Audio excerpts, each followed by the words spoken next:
Hey everybody, welcome to another episode of Him, How I Met. Today we will be talking about Puff Daddy, Diddy, Love. I don't remember all the other names that he's had, but yeah, that's who we're talking about. And it's gonna be all about how I met him. And just know the story is my story alone. The people in the story may or may not agree with what I say in the story, because it's my story. So picture it. The year 1988, maybe 89. I don't remember. It had to be at least 88, probably around 88. Fayetteville, North Carolina. It's where I'm from, it's where I was born and raised.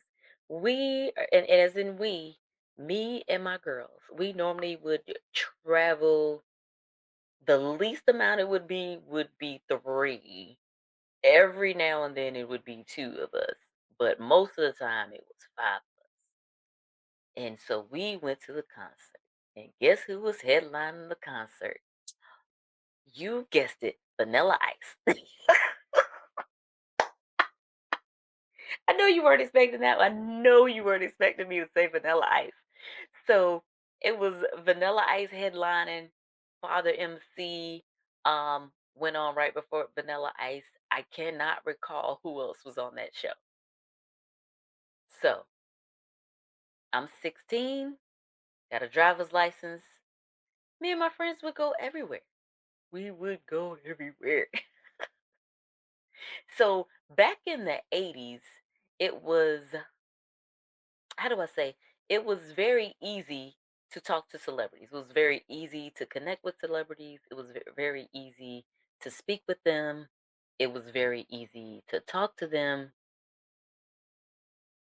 Okay, so the 80s was a time when everybody knew where everybody was at. So if you came to Fayetteville, there was only one or two nice hotels that celebrities would stay at. So we knew where they were, we knew how to get there, and we would go hang out every chance we got. On this occasion, it worked out a little differently. So we're at the concert, Father MC goes on, I'm up at front, me and my friends, we screaming and hollering, "Ooh, Father MC, treat 'em right." Okay, yeah. So put on a great show. And then Vanilla Ice came on. We were still up front. And I told my friends, I was like, look, I'm going to go. Because, there were no phones. There was no, people had pagers. I didn't have a pager. Couldn't afford a pager. It was just certain things that we didn't have to be able to keep up with each other. Like you just had to be able to keep up with each other. So in that, you had to be good at communication. So when something would happen, you tell your friend, "Hey, I'm gonna be right here. When it's over, we're gonna meet right here. Or if this happens, we're gonna meet at the car." Like you have to have great communication skills in the 80s so you can get back up with all the people that you're there with, and so nothing happens to you because you can't call anybody if something does happen. So I tell my friends, hey, I'm gonna go stand over here.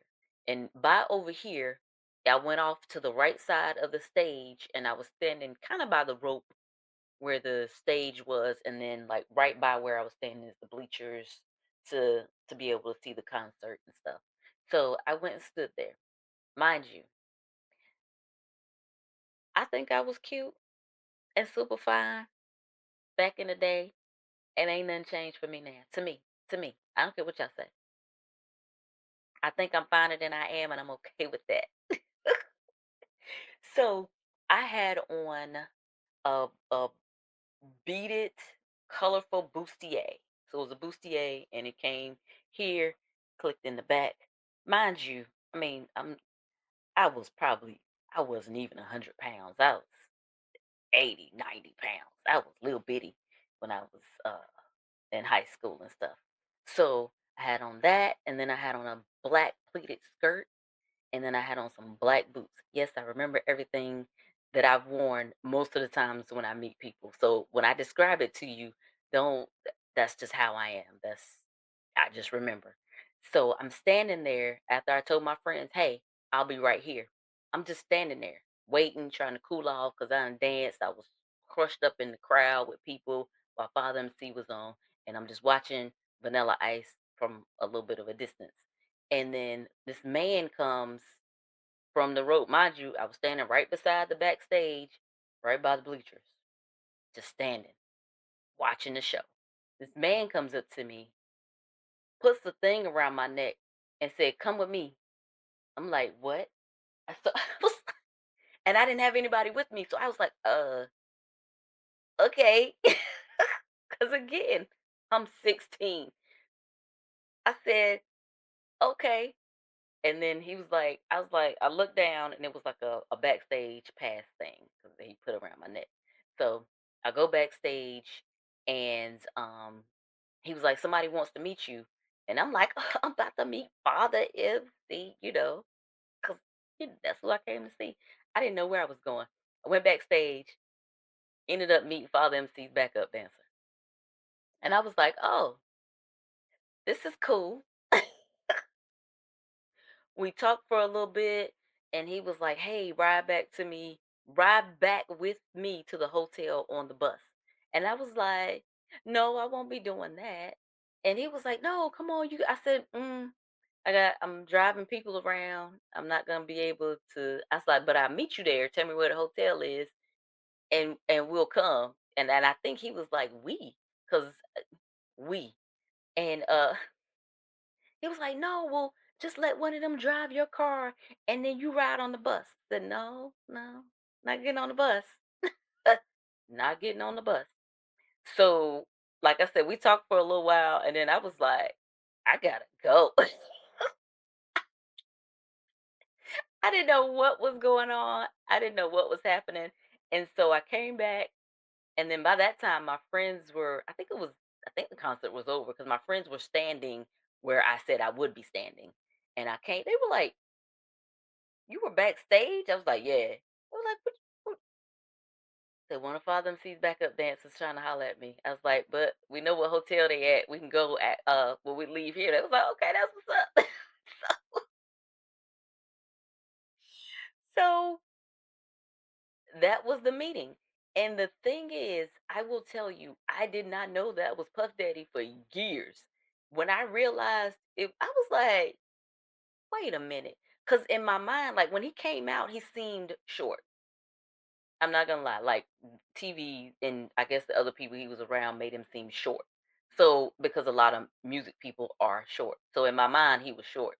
But then I saw something that was like he was 6 feet and he used to dance with Father MC and such and such. And I was like, no, that wasn't Puffy. Cause the dude I met, his grill was jacked up a little bit. And then somebody said something about him getting his teeth fixed. I said, "I done met Puffy. Didn't even know it. Didn't even know it." All I knew, because again, I'm 16. All I knew was a backup dancer was trying to talk to me. And in my mind, I was like, "You a backup dancer." Like, I'm not going to lie to you. It was my attitude when I was 16. And I was like, I'm good. I'm good on that. So, yeah, probably not the story you were expecting or the story that you wanted to hear, but that's the story. That's the story on how I met Puffy, Diddy, and all these other names that he's being called at this time. So, been meaning to get it out here. Want to go ahead and get it out here now. I'm not adding any more commentary about what's going on. Just letting y'all know how I met this person. And yeah, that's it. How I met this person, how I don't go along to get along, even though I was 16. I knew a little bit, got a little bit of sense, had a little bit of sense. Some of these stories, you're gonna be like, "What is wrong with you?" So as the stories continue, and as I tell y'all more stories, y'all gonna be like, "What? What?"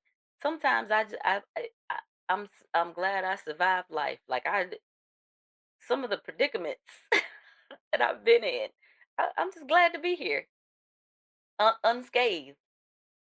you know? So yeah. So thank y'all for watching this episode of Him, How I Met.